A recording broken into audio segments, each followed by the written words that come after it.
Yeah, shalom, shalom. The mountains here in Jamaica, here in the Israelite off-grid living homestead.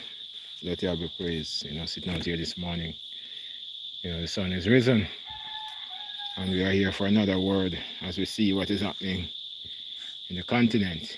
You know, there is definitely a movement that is shaking right now, and we're looking very much.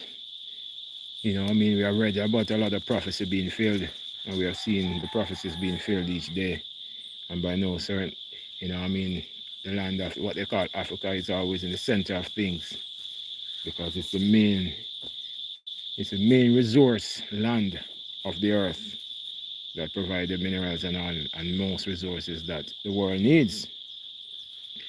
But as the revolution started, see a lot of movement in Africa, Kenya, demonstration, the movement of one Africa, borderless Africa has been coming along, but let it be praised, because if it is will that these things shall come to pass in this time, and we become witnesses to it, then our glory and praise is unto him, because only Yah, who is righteous, is able to determine all these things.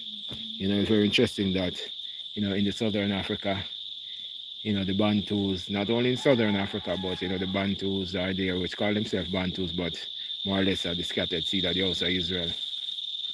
um, the different areas, the different scattered seed of Israel. We are here in the land of Jamaica. We have been brought here by our slave masters through the authority of the Most High to brought us into punishment because of our disobedience and our rebellion against his righteous rules and laws that we agreed to, that we signed a covenant to. Our fathers did, but they broke it. So the Most High has brought tribulation upon us. That's why we are here. We're taken and we're here. But we'll watch what is going on in the continent and to see if Yah is moving and shaking his people for a large revolution.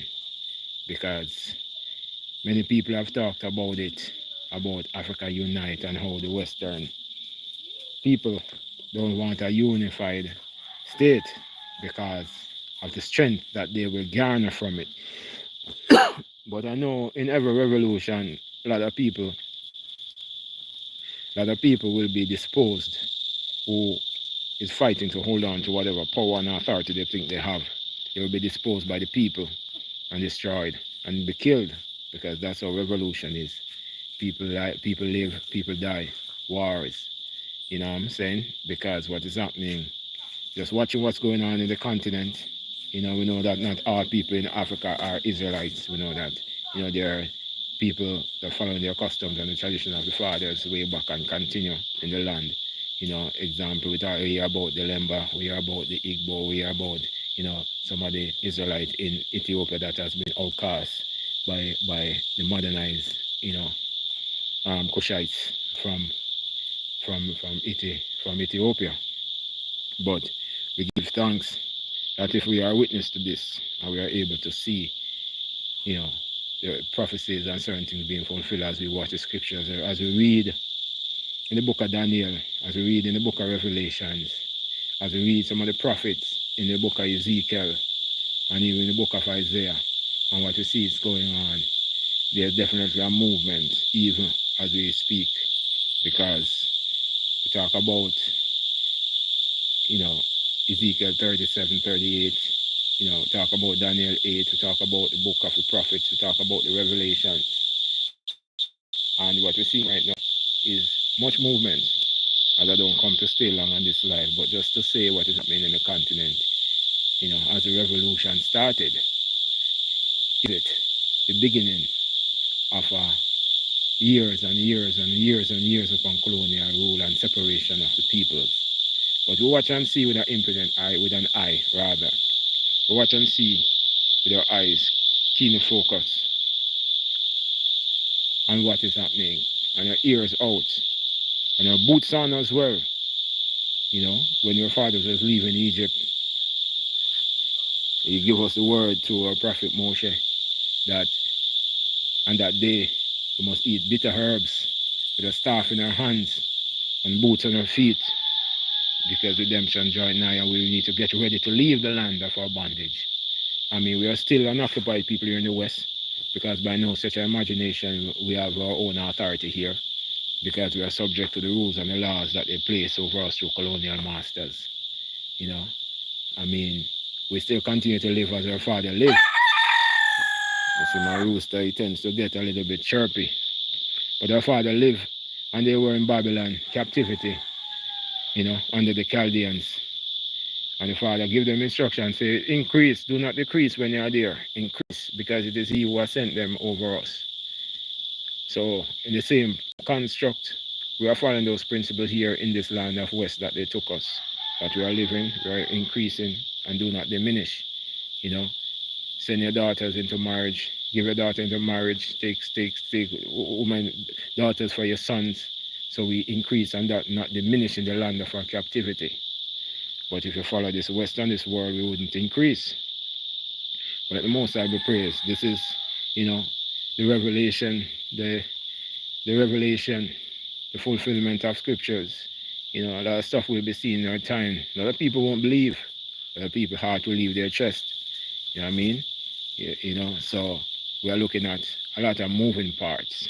And as I hear on this land, in this mountain, looking out, and living off grid in the hills here, in this island.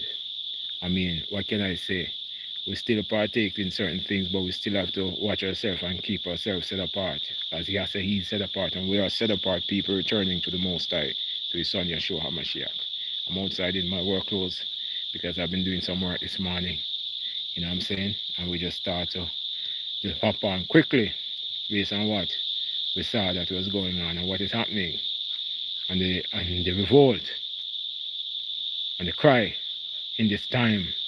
Because when the youths rise up, when the youths can recognize and rise up, because they are, as we see, would be the future generation. When they can see wrongs and rise up and all youths can unite, one thing we know, they can't kill us all, because once you unite and you start to fight for liberation and freedom, then you will have people and the naysayers and who are benefiting from their colonial masters don't want the liberation of a people. But he is in control of all things, and we watch with a keen eye and a keen ear to wait and see and watch and listen for the word of the Most High and his instruction and what he requires us to do, that we may, be in this time, be aware and using wisdom and understanding. Let the Most High be praised, because as the title of this video says, the revolution in Africa, has it started? Has it? Let's see, because there's a lot of stuff going on, and history shall be the judge, and we shall see, because there's a time when certain things won't be suppressed anymore. There's a time when the people shall rise up, when the people who are facing oppression and poverty and ridicule, and the people that has been hated throughout generations, when their time and they cannot handle it no more and they can't face the pressure no more, they will burst and revolt, and they will cry out, and they will take to the street and they will march, and it will gain momentum almost like a snowball. They start at the top of the mountain, and when that snowball starts to roll, it picks up momentum and continue to roll and roll and roll and get bigger and bigger and spread. But if it's your will be done, we'll see. I won't keep you much longer on this live, but we just wanted to sound the alarm. Wake up your people. Wake up, all you sleeping, scattered Israel across the four winds. Wake up, and time to repent and turn back to the Most High. And time to look into your heart and pull your families together. Men of Yah, wake up. It's time to get out of your deep sleep and hear the words which the prophets of old have spoken of. Let Yah be praised, and all glory and honor to him. Shalom, and stay safe wherever you are, and be alert. Shalom. Shalom, shalom. This is Ben Israel checking out.